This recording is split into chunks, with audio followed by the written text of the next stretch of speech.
আর আমার পিছনে যে পুকুরটা দেখতে পারতেছেন, এই জায়গাটা খুবই ভয়ঙ্কর ভয়ঙ্কর।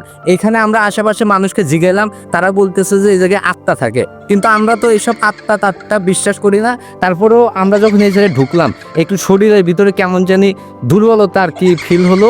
এই জায়গা আসলেই ভয়ঙ্কর এবং আত্মা অবশ্যই আছে। আর সাপ তো আপনাদেরকে দেখালাম।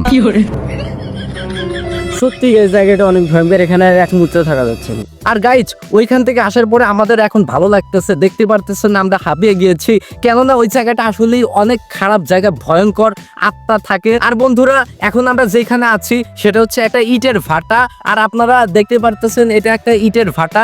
তো আমরা জেনেছিলাম যে এই ইটের ভাটাতেও একটা ভয়ঙ্কর জিনিস আছে, মানে আত্মা ঘুরে বেড়ায়। আদৌ এটা সত্যি কিনা আমরা জানি না, কিন্তু আপনারা যদি কমেন্ট করে জানান তাহলে আমরা এই ভাটার ভেতরে ঢুকবো এবং দেখবো এখানে রহস্যময় কিছু আছে কিনা।